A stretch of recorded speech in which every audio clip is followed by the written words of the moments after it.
네, 자 2강 시작해 보도록 하겠습니다.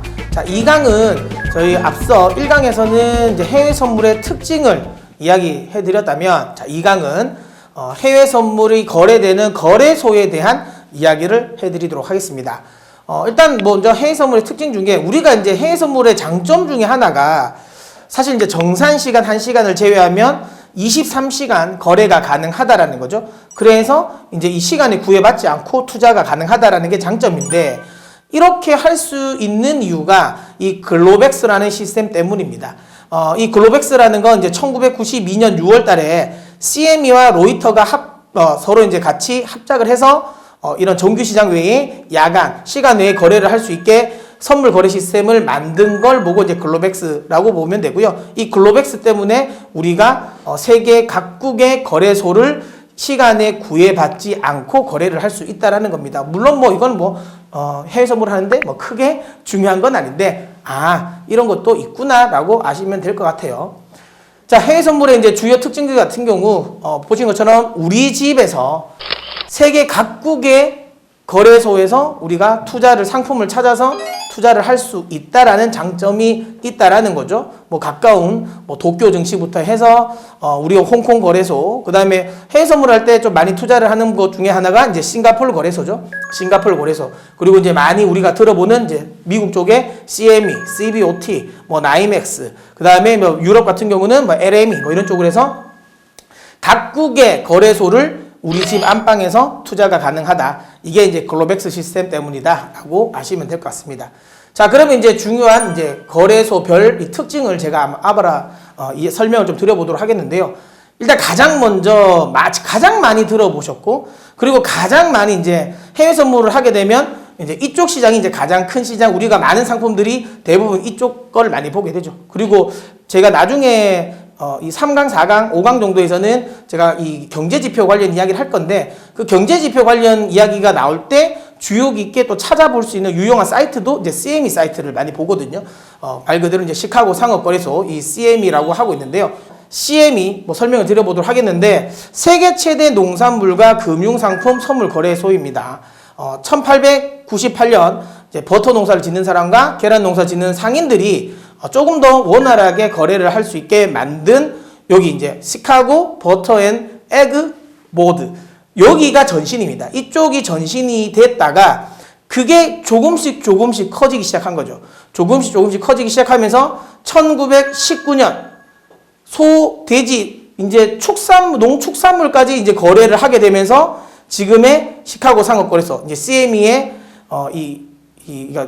위용을 갖춘 거죠. 그래서 그때 이제 개명을 했고, 그러면서 점점 이제 이 거래되는 상품들을 많이 늘려왔습니다. 지금은 해외 선물 투자를 해보신 분 아시겠지만 이자부터 해서 주가지수, 외환환, 농산물, 선물, 그다음에 여기 부동산 파생 상품까지도 지금 거래가 가능한 시장이 되었고요.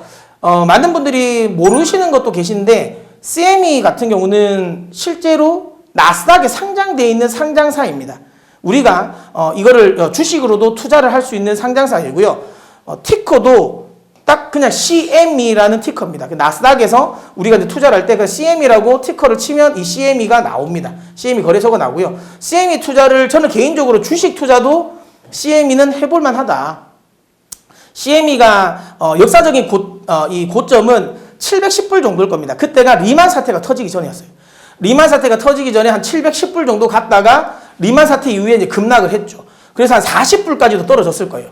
그리고 나서 최근에 한 200불 정도로 저는 하는 걸 알고 있는데, 제가 왜 CME에 투자가 가능하다, 해볼만 하다라고 이야기를 드리냐면, 결국에는 지금 현재 CME가 돈을 많이 벌려면, CME의 주가가 많이 올라가려면 결국에는 많은 거래가 많이 돼야 되겠죠. 해외 선물이 거래가 많이 되기 위해서는 시장의 변동성이 커야 됩니다. 원자재 가격의 변동성이라든지 지수의 변동성이라든지 이런 게 굉장히 커야 되는데, 지금 현재는 CME가 다루고 있는 이 상품들의 변동성이 커질 수 있는 상황이에요. 그러니까 지금 환 시장이야 조금 안정되지만, 여러분 뉴스를 많이 들어보셔서 아시겠지만 뭐 기후 관련 부분 때문에 뭐 작황의 이유 때문에 곡물 가격이 뭐 연일 급등하고 있는 상황이고, 그 다음에 지금 뭐 각국의 지수들 같은 경우도 변동성이 키워지죠. 팬데믹 관련 작년 같은 경우는 일방적인 상승이었다면 올해 같은 경우는 좀 변동성을 보이면서 흔들리고, 그 다음에 중요한 건 해외 선물 시장 중에서는 또 빅스 지수라는 변동성 지수에도 또 투자를 할 수 있고, 굉장히 올해 같은 경우는 시장이 변동성이 많아질 상황이기 때문에 해외 선물 거래가 늘어날 가능성이 높다. 그러니까 이 시장이 변동성이 크다라는 건 그만큼 해외 선물에 대한 투자의 기회도 많이 생긴다라는 거죠. 그만큼 해외 선물 투자가 많아질 가능성이 높고, 그 부분은 결국은 CME 거래소의 주가 상승에도 영향이 준다라는 거라서 혹시라도 해외 주식을 하시는 분들은 또 CME도 한번 투자를 한번 해보시길 바랍니다. 그리고 이 1919년, 이렇게 보니까 이게 도대체 언제 어떤 느낌이냐 생각하실 수도 있어서 제가 그림을 하나 사진을 가지고 나왔는데요. 자, 이게 1919년에 그러니까 쉽게 말하면 이 재물포항을 나타낸 건 보이는 겁니다. 그러니까 이때 우리는 이런 식의 거래를 했던 상황이고, 그 다음에 그 상황에 똑같은 연도입니다. 똑같은 연도에 이건 뉴욕이었죠. 그러니까 그만큼 이 미국이 금융산업에 있어서 굉장히 이제 발달을 했다. 그러니까 1919년, 뭐 우리는 1919년 하면 이제 3월 3일절 운동이 생각나죠? 3.1 운동이 1919년 3월 1일에. 이때 지금 이미 CME는 이런 식으로 금융거래가 되었다라는 거. 그만큼 미국의 선진 금융시장을 우리가 잘 알 수 있는 거고요. 그 다음에 우리가 또 하나 볼 수 있는 게, 그러면 미국의 여러 지역들이 있는데 왜 이 시카고에 이런 쪽이 곡물 뭐 이런 쪽이 왜 발달되었을까? 거래가 발달되었을까라는 건데, 이거는 미국의 지도를 보면 알 수가 있습니다. 여기 보시면 이게 제가 미국의 지도인데, 여기 보시면 이제 요쪽에 시카고가 이제 위치되어 있지 않습니까? 요렇게 위스콘신이랑 그러니까 미시건 요 사이 요쪽에 시카고가 위치되어 있는데, 여기가 여러분들 아시는 것처럼 미국의 5대5 지역입니다. 5대5 지역. 그리고 이쪽이 미시시피 강이 이렇게 흐르고 있죠. 말 그대로 여기가 곡창지대입니다. 미국의 곡창지대. 이게 미국의 우리가 흔히 말하는 콘벨트라고 하죠. 이 콘벨트 지역입니다. 이쪽이 옥수수가 굉장히 많이 재배가 되고 미국의 농업의 중심이라고 보시면 됩니다. 당연히 미시시피 강을 통해서 많은 물류가 이동이 쉽게 되고, 여기에 많은 아무래도 농사를 짓기 위해서는 유량이 풍부해야 되는데, 이렇게 5대5 주변에 있다 보니까 많은 유량, 풍부한 유량 때문에 이쪽에 농사가 많이 진행되었습니다. 많이 진행됐고, 그 다음에 중요한 건 뭐냐면, 그러다 보니까 앞서 제가 설명드릴 때 원래는 버터랑 그 다음에 이 계란을 통해서 이 거래가 시작되다가 소랑 돼지를 통해서 이제 농산물로 넘어갔다라는 거잖아요. 그러니까 소와 돼지가 키기 위해서는 결국은 옥수수와 대두가 필요하거든요. 그러다 보니까 이쪽으로 더 많이 몰렸다. 그러니까 농산품을 거래를 많이 하고 재배를 많이 하다 보니까 그 시카고가 요 상업거래소의 면모를 갖출 수 있는 지리적 위치가 되었다라고 보시면 됩니다. 요거 좀 참고하시고요. 그렇게 해서 어쨌든 시카고 상업거래소는 이렇게 나왔고, 특히 시카고 상업거래소 CME 같은 경우는 최근에 M&A를 통해서 사실상 우리가 알고 있는 대부분의 시장을 흡수 합병을 했습니다. 뭐 뒤에도 설명드리겠지만 요 밑에 나오는 이제 시카고 상품거래소 CBOT 시장이라고 하는데, 이 CBOT도 CME 산하에 있는 거고요.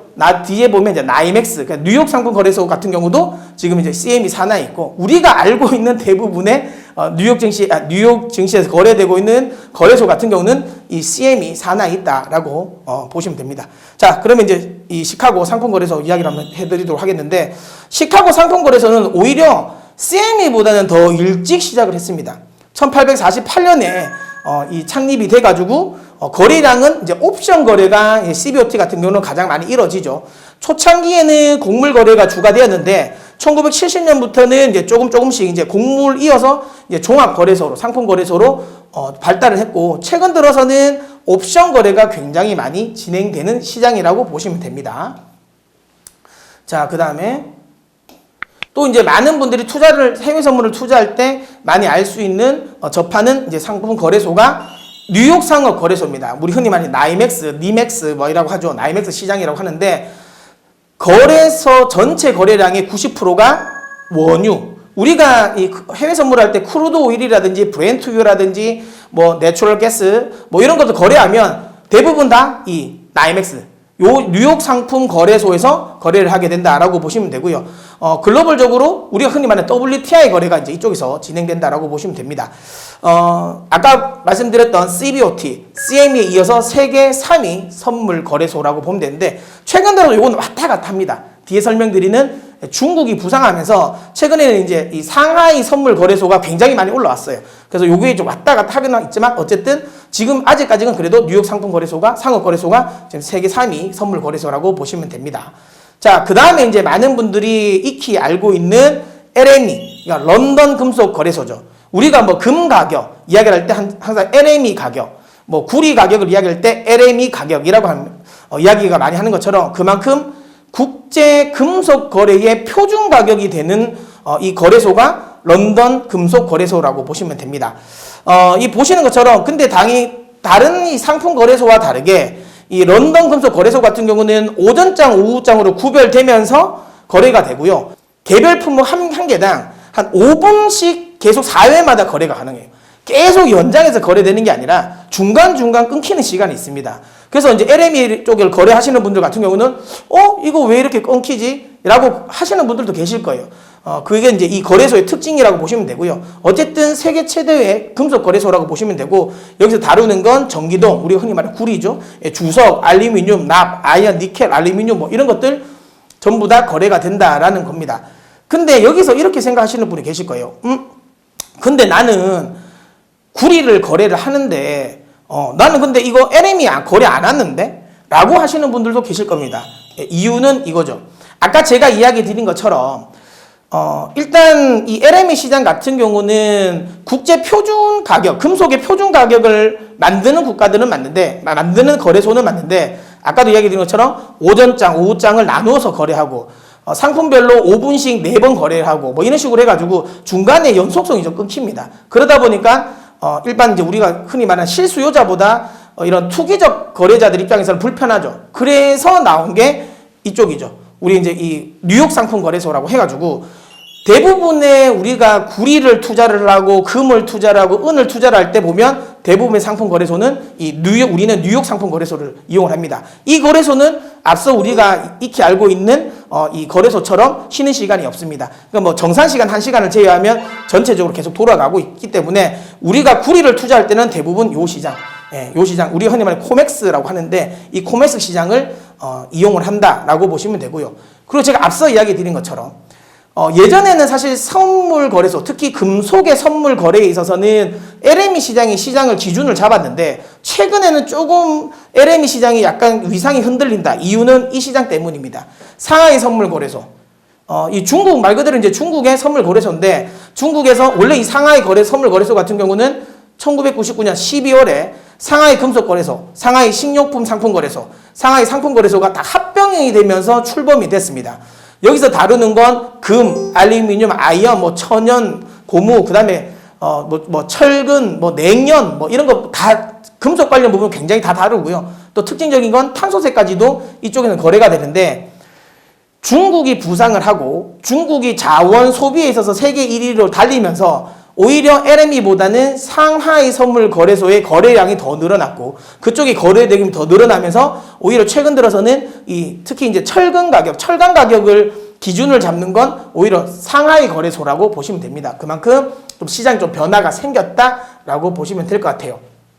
네, 이렇게 해서 거래소별로 어떤 특징이 있는지 우리가 어떤 상품을 어떤 거래소에서 거래를 하는지를 설명을 드렸고요. 자, 이제 3강부터는 이런 상품을 투자할 때 우리가 유용하게 이용할 수 있는 경제 지표를 어떻게 하면 쉽게 우리가 해석하고 어떻게 상품별로 우리가 적용할지를 설명드리도록 하겠습니다.